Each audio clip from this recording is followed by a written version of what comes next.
다같이 사도신경하심으로 5월 17일 경천교회 중고등팀 주일 예배를 하나님께 드리겠습니다. 나는 전능하신 아버지 하나님, 천지의 창조주를 믿습니다. 나는 그의 유일하신 아들, 우리 주 예수 그리스도를 믿습니다. 그는 성령으로 잉태되어 동정녀 마리아에게서 나시고 본디오 빌라도에게 고난을 받아 십자가에 못 박혀 죽으시고 장사된 지 사흘 만에 죽은 자 가운데서 다시 살아나셨으며 하늘에 오르시어 전능하신 아버지 하나님 우편에 앉아 계시다가 거기로부터 살아있는 자와 죽은 자를 심판하러 오십니다. 나는 성령을 믿으며 거룩한 공교회와 성도의 교제와 죄를 용서받는 것과 몸의 부활과 영생을 믿습니다. 아멘. 오늘 하나님께서 우리에게 주시는 말씀은 사사기 6장 11절에서 16절까지의 말씀입니다. 11절에서 12절 그리고 14절에서 16절을 봉독하겠습니다. 여호와의 사자가 아비에셀 사람 요아스에게 속한 오브라에 이르러 상수리 나무 아래에 앉으니라. 마침 요아스의 아들 기드온이 미디안 사람에게 알리지 아니하려 하여 밀을 포도주 틀에서 타작하더니 여호와의 사자가 기드온에게 나타나 이르되 큰 용사여 여호와께서 너와 함께 계시도다 하매 14절과 15절 16절입니다. 여호와께서 그를 향하여 이르시되 너는 가서 이 너의 힘으로 이스라엘을 미디안의 손에서 구원하라. 내가 너를 보낸 것이 아니냐 하시니라. 그러나 기드온이 그에게 대답하되 오 주여 내가 무엇으로 이스라엘을 구원하리이까? 보소서 나의 집은 므낫세 중에 극히 약하고 나는 내 아버지 집에서 가장 작은 자니이다 하니 여호와께서 그에게 이르시되 내가 반드시 너와 함께하리니 내가 미디안 사람 치기를 한 사람을 치듯 하리라 하시니라. 아멘. 우리가 살아가는 이 시대와 오늘날의 현실을 어둡게 바라보는 경우가 있습니다. 여러분들처럼 청소년기를 지나 이제 청년이 된 이들 앞에 놓인 현실이 꽤 어려워 보입니다. 많은 청년들이 안정적인 일자리를 찾지 못한 채 방황하며 살아갑니다. 결혼과 출산 등 삶의 중요한 문제들을 그 문을 열어 앞으로 나아가야 하는데 많은 청년들에게 이제 결혼이나 출산은 점점 더 그 우선순위가 뒤로 밀려져 나가고 있음을 봅니다. 이러한 어두운 현실 속에서 사람들의 마음은 점점 더 주저앉고 있으며 그로 인해서 극단적인 선택을 하는 사람들도 늘어나고 있습니다. 이것은 비단 우리 청년들만의 상황은 아닐 것입니다. 우리 청소년들도 어려움의 제목들은 다르겠지만 나름대로의 문제와 또 어려운 상황들 속에 놓인 채 살아가고 있습니다. 몇 년 전 여러분들과 같은 청소년을 상담한 상담 내용들이 설문조사 결과처럼 나온 것을 본 적이 있습니다. 약 600여 건의 상담이 들어왔는데 그 중에 절반에 해당되는 학생들은 자신들의 학업 그리고 성적, 진로나 적성에 관련해서 상담을 요청해 왔습니다. 그리고 이어서는 학교에서 친구들과의 관계, 대인관계, 그리고 집에서의 가정의 문제, 부모님과의 관계, 또 집에 있는 크고 작은 문제들에 대해서 상담을 요청해 왔던 걸 볼 수 있었습니다. 그뿐만이 아니라 600여 건의 상담 신청 내용 중 4분의 1에 해당하는 약 150건의 상담은 그냥 아무런 특별한 이유가 없이 마음이 우울하다라고 하는 그런 그 마음의 어려움을 호소하는 그런 상담의 내용도 볼 수 있었습니다. 무슨 말입니까? 오늘을 살아가고 있는 우리 친구들과 그 안팎으로 참 어려운 문제들이 산적해 있음을 보게 됩니다. 이런저런 어두운 현실과 또 내 안팎에 있는 문제들을 보고 있자면 마음이 심히 어두워집니다. 그리고 이런 상황과 현실 속에서 나의 미래를 생각해 보면 그 미래는 매우 어둡게만 보입니다. 우리의 이 시대만 어두운 문제들이 있는 것은 아닙니다. 오늘 성경 말씀 속에서도 매우 어두웠던 그러한 시대가 나옵니다. 바로 사사 시대였습니다. 오늘 우리가 읽은 본문 말씀은 바로 이 사사 시대를 배경으로 하는 사사기의 말씀입니다. 사사들이란 이스라엘에게 왕이 세워지기 이전 가나안 땅에 들어가서 살았던 그 초반 350년간 이스라엘 백성을 다스리던 자들을 사사라고 불렀습니다. 이 사사들의 역할은 전시에는 군사 지휘관의 역할을 하면서 전쟁을 이끌었고 평상시에는 백성들 사이에 있는 다툼들을 해결하는 재판관의 역할을 했던 사람들이었습니다. 그런데 이 사사 시대는 그 어느 때보다도 어둡고 희망이 없어 보이던 시대였습니다.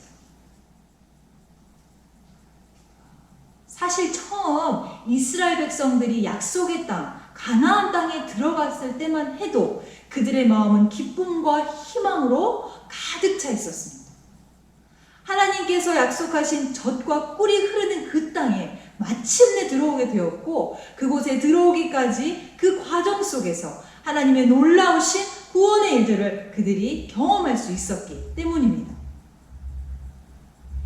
이제 그 하나님과 함께 이 가나안 땅에서의 삶을 시작한다는 사실이 그들의 마음을 밝게 하였습니다. 그 후로 그들은 가나안 땅에서 행복하게 잘 살았답니다. 라는 결론이 이어지면 참 좋았으련만 오늘 우리가 읽은 이 사사기의 배경이 되는 시대는 참으로 혼란스럽고 심히 어두운 시기였던 것으로 나타납니다. 가나안 땅에 들어가 정착하게 된 이스라엘 백성들, 이들은 시간이 점차 흘러가면서 하나님의 은혜로서 얻게 된 것들을 점차 당연하게 여기게 되었습니다. 그들에게 구원과 은혜를 베푸신 하나님을 잊은 채 하나님을 점차 멀리하기 시작했던 것입니다. 하나님께서는 이스라엘 백성들에게 그들이 가나안 땅에 들어가면 반드시 그 땅의 가나안 족속을 모두 멸할 것을 명령하셨습니다. 왜냐하면 그 땅에서 우상을 숭배하던 가나안 족속들을 따라서 이스라엘 백성들도 길을 잃게 될까 근심하셨기 때문입니다. 하지만 이스라엘 백성들은 하나님의 말씀을 따르지 않았습니다. 가나안 족속의 일부를 그냥 남겨둔 것입니다. 그뿐만이 아니라 그 땅에서 우상 숭배를 하는 그 이방의 여인들과 결혼을 하기 시작하면서 점차 그들의 생활과 문화에 젖어들게 되었고 이스라엘 백성들 역시 그들의 우상인 바알과 아세라를 섬기는 죄악에 빠지고 말았습니다. 이와 같이 사사시대는 하나님을 떠나 우상을 섬기는 이런 죄악에 빠지면서 하나님 보시기에 점점 더 어두운 그런 문제로 이스라엘 백성들이 빠져들어가고 있었습니다. 그러니까 사사시대 당시 이스라엘 백성들도 오늘의 우리들처럼 심히 어둡고 혼란스러운 시대를 살아가고 있었다는 말씀입니다. 그렇다면 하나님께서는 이런 어두움 속에 빠져있는 우리를, 이스라엘 백성을 그냥 내버려 두시는 것인가? 결코 그렇지 않다는 사실을 기억하시기를 바랍니다. 하나님께서는 어둠 가운데 있는 그 백성들을 구원해내실 때 먼저 하나님의 사람을 세우십니다. 오늘 본문 말씀에 등장하는 기드온이 바로 그 사람입니다. 사실 기드온이 처음 등장하는 본문을 보면 그는 우리가 생각하는 일반적인 영웅의 모습과는 거리가 먼 사람이었습니다. 용맹스럽고 기백이 있는 사람이라기보다는 다소 유약하고 소심한 사람이었습니다. 그 당시 이스라엘을 괴롭히던 대적들의 눈을 피하여 기드온은 집에 있는 포도주 짜는 틀 속에 들어가서 자신의 가족들이 먹을 양식, 밀을 타작하고 있었습니다. 이처럼 그런 우리가 흔히 인간적으로 영웅이다, 저 사람 용감하다 라고 할 만한 그런 모습이나 어떤 성품이 있었던 것 같지 않습니다. 게다가 그는 그의 출신이나 배경이 또한 그리 대단한 것도 아니었습니다. 사사기 6장 15절에서 기드온은 자신에게 이스라엘을 구원할 사명을 맡기는 여호와의 사자에게 이렇게 대답하고 있습니다. 보소서, 나의 집은 므낫세 중에 극히 약하고 나는 내 아버지 집에서 가장 작은 자니이다. 그러니까 기드온은 지금 이렇게 말하고 있는 것입니다. 보십시오. 우리 아버지의 집안은 므낫세 지파 중에서도 가장 힘이 없는, 힘이 약한 가문입니다. 게다가 저는 그 집안에서도 가장 보잘것이 없는 막내에 불과합니다.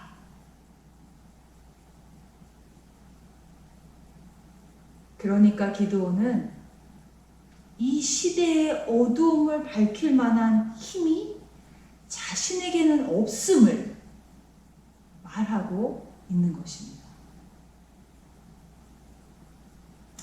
하지만 여러분, 하나님께서는 스스로는 아무것도 할 수 없다고 말하는 이러한 자들을 통하여 하나님의 구원 역사를 이루어 오셨습니다. 출애굽의 지도자 모세가 그리하였습니다. 또 이집트의 바로 왕의 꿈을 해석해 주었던 요셉도 바로 왕 앞에 섰을 때 내가 아니라 하나님께서 하실 수 있다는 고백을 했던 자입니다. 오늘 기드온 역시 그렇습니다. 나 스스로는 이 시대의 어두움을 밝힐 수 없다고, 그러한 힘이 내게는 없다고 고백하는 이 기드온을 통하여 하나님께서는 이제 이스라엘을 구원할 그 구원의 일들을 행하시려 하십니다. 당시 이스라엘 백성을 괴롭히던 족속은 미디안 족속이었습니다. 이들이 한번 그 이스라엘을 쳐들어오면 이스라엘 온 땅은 마치 메뚜기 떼가 휩쓸고 지나간 것처럼 황량해져 버렸습니다. 이들이 쳐들어와서 이스라엘의 모든 곡식이며 소나 양, 나귀, 모든 소유물들을 다 노략해갔기 때문입니다. 기드온 때의 하루는 이 미디안이 아말렉과 또 동방 사람들과 연합해서 이스라엘을 치려 요단강을 건너 진을 치고 있었습니다. 그 당시 미디안 군사력과 이스라엘의 그 군사력을 비교해 본다면 사실 이 싸움은 그 결과가 뻔한 것이었습니다. 미디안과 또 아말렉과 동방 사람들의 그 연합군의 수는 13만 5천 명이었습니다. 오늘 사사기서에 보면 이들의 진영의 모습이 묘사되고 있는데 마치 미디안 진영의 군사의 수는 메뚜기 떼와 같았고 그들이 타고 온 낙타의 수가 바다 해변에 모래알과 같이 많았더라라는 묘사가 등장합니다. 이에 반해서 이스라엘 백성의 이 군사들 미디안과 대적하여 싸우겠노라 모인 이 이스라엘의 군사 수는 3만 2천 명입니다. 숫자로 따지면 4대 1의 수준이었습니다. 현실에 비추어 보면 그 어느 때보다 이스라엘이 처한 이 상황이 매우 어둡고 어렵게만 보입니다. 그런데 하나님께서 참으로 이해하기 어려운 말씀을 기드온에게 하십니다. 사사기 7장 2절 말씀은 이렇게 전합니다. 제가 읽어드리겠습니다. 여호와께서 기드온에게 이르시되 너를 따르는 백성이 너무 많은즉 내가 그들의 손에 미디안 사람을 넘겨주지 아니하리니 이는 이스라엘이 나를 거슬러 스스로 자랑하기를 내 손이 나를 구원하였다 할까 함이니라.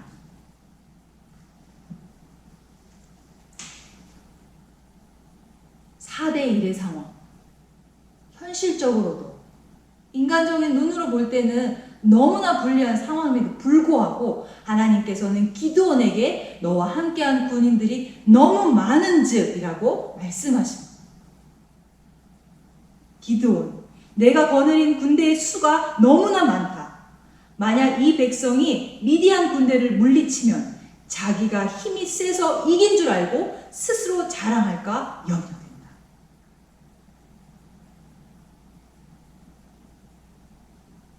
하나님께서는 이렇게 두 번에 걸쳐 기드온과 함께한 군사의 수를 줄일 것을 말씀하셨습니다. 하나님의 구원의 일을 하나님께서 보이실 때 하나님께서는 그 일이 사람의 능력이 아닌 하나님의 능력으로 이루어진다는 사실을 나타내 보이시려 하십니다. 깊은 어두움 중에 놓인 이스라엘 백성을 구원할 이는 오직 하나님 한 분뿐이시라는 사실을 이제 그들에게 나타내 보이시려 하는 것입니다. 결국 기드온은 300명이라는 군사로 미디안 연합군 13만 5천 명을 물리치는 놀라운 승리를 얻게 됩니다.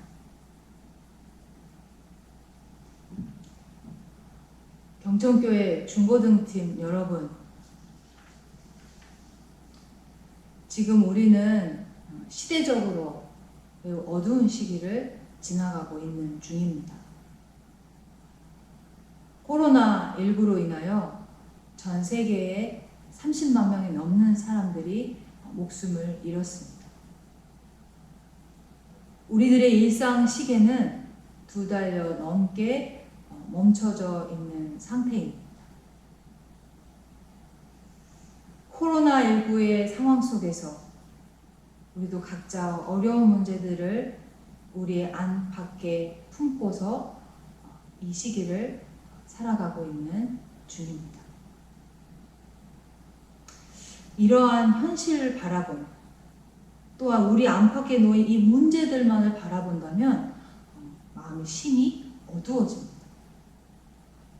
이 문제와 이 현실 앞에 우리가 할 수 있는 일이 극히 미약하고 미미하다는 것을 생각하면 우리는 힘이 빠지고 맙니다.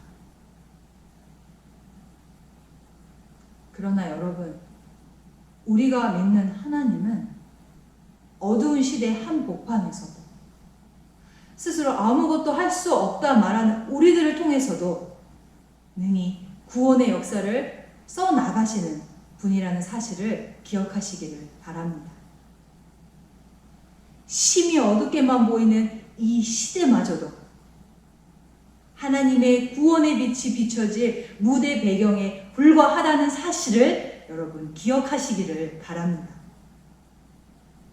미디안의 7년 압제, 그 심하고 깊은 어두움 가운데 있는 이스라엘 백성들을 구원하시려 기드온을 세우시고 또 그를 통하여 밝은 구원의 빛을 비춰주신 그 하나님께서 오늘 우리 이 시대 위에도 하나님의 구원의 일들을 행하실 것을 기대하시기를 바랍니다. 우리 안팎에 여러 가지 어려움들이 산적해 있고 우리 눈앞에 보이는 현실이 어둡게 보일지라도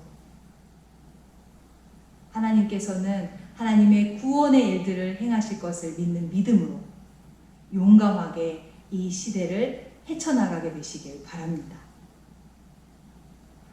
그런 여러분들과 저를 통하여 하나님께서 이 시대의 어두움을 물리치시는 밝은 구원의 빛을 우리의 가정과 우리의 학교, 우리의 교회와 나라 위에 밝게 비추시게 되기를 예수 그리스도의 이름으로 간절히 축원합니다.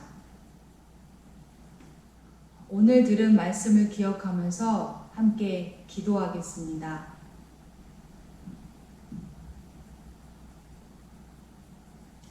어두운 시대의 한복판에 하나님의 구원의 빛을 비추시는 구원의 하나님을 찬양합니다.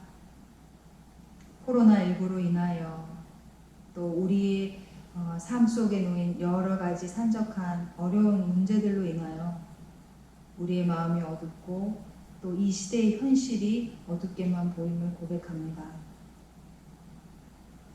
이러한 상황 속에서 우리가 할 수 있는 일은 참으로 미약해 보이지만 기드온을 부르신 그 하나님께서 미디안의 압제로부터 이스라엘을 건지신 그 구원의 하나님께서 오늘도 살아계시어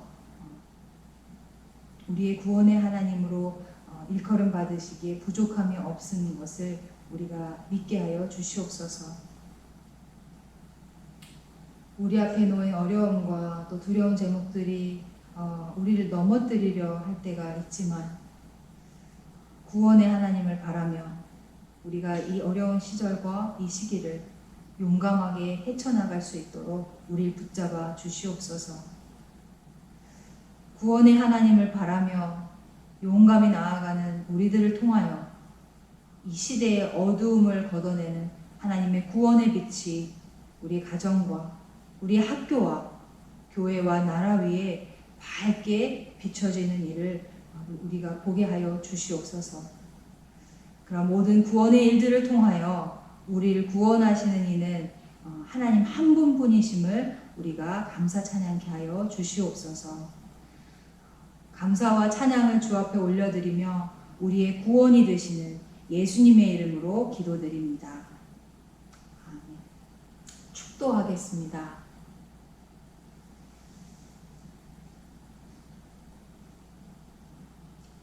이제는 우리 주 예수 그리스도의 은혜와 하나님 아버지의 사랑과 성령의 교통하심이 어두운 시대에 유약한 우리들이지만 하나님께서 능히 구원의 일들을 이루어가실 것을 믿는 이 자리에 모인 모든 이들의 머리 위에 이제부터 영원까지 함께하옵시기를 간절히 축원하옵나이다. 아멘. 하나님 제겐 참 두려운 게 많습니다. 잘 모르는 것도 너무 많습니다. 부끄러운 일은 헤아릴 수도 없고 지치고 힘든 때에도 그때도 의연한 척해야 할 때도 있습니다.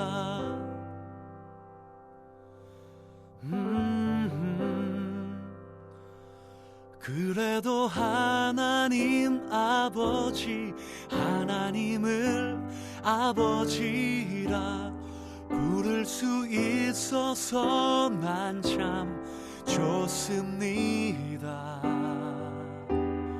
오 나의 하나님 아버지, 하나님을 아버지라 부를 수 있어서 난 참 다행입니다. 오 나의 하나님 아버지, 하나님을 아버지라 부를 수 있어서 난 참 좋습니다.